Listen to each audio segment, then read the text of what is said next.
Western dance. History of Western dance from ancient times to the present, and including the development of ballet, the waltz, and various types of modern dance.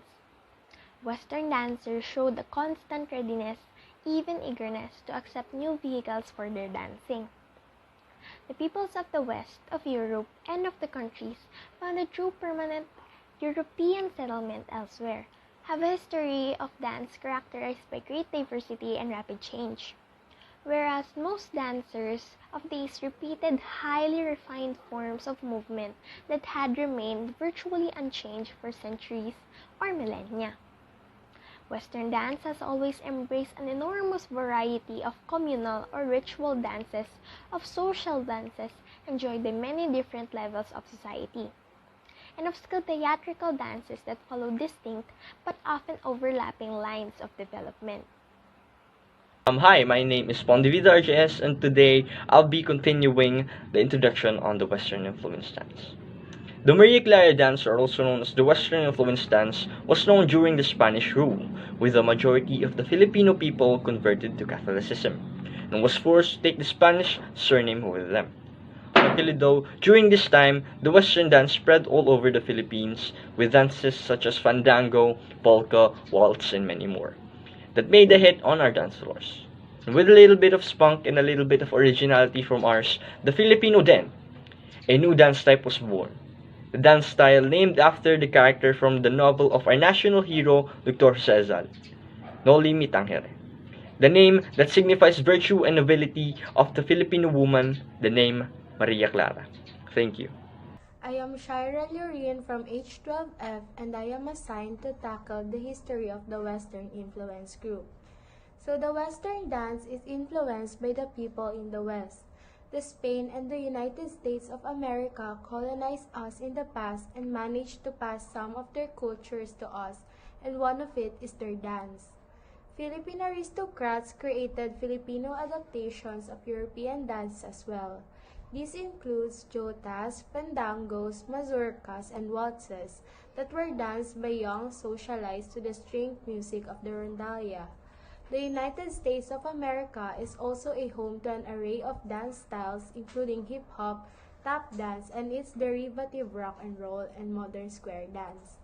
The country has always been a hub of social and formal dancing, including the vivid swing dance, jazz, and foxtrot. An example of a Western influenced dance is the Cariñosa. Cariñosa is a much loved folk dance in the Philippines. It is regarded as a national dance by scholars, and the characteristic shy behavior of the female dancer is said to represent the mannerisms of a Filipino woman. The Cariñosa is a popular folk dance that was introduced to the country by the Spaniards when they arrived in the 16th century. It belongs to the Maria Clara suite of Philippine folk dances. These are named in honor of Maria Clara, who was the main character in Jose Rizal's novel Noli Me Tangere, about the colonization of the Philippines by the Spaniards. In it, Maria Clara is portrayed as a noble and loyal woman who, after the publication of the novel in the 19th century, became the female symbol of virtue for Filipino women. Hi everyone, my name is Anne Bernadette C. Salas. Today we will talk about the costume of the Western influences.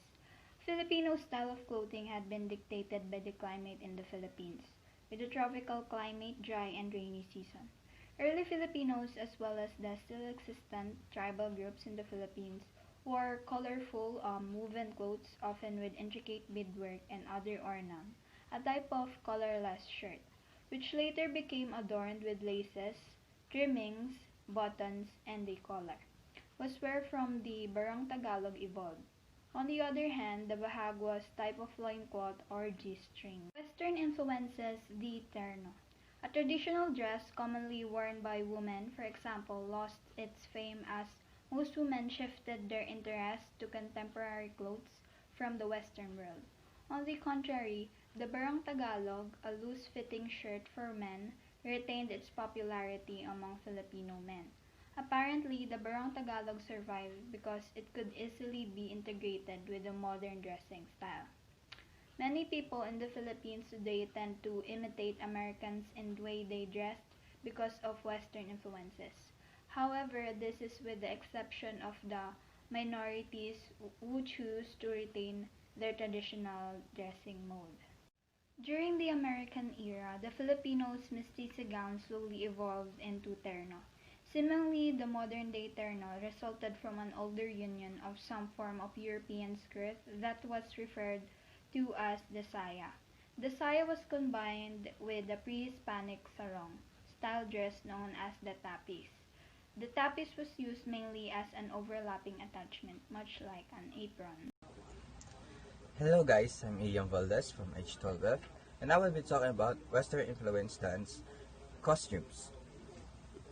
Fashion and clothing in the Philippines refers to the way people of Filipino society dress up in instances such as while they're at home, at work, traveling, and when attending special occasions.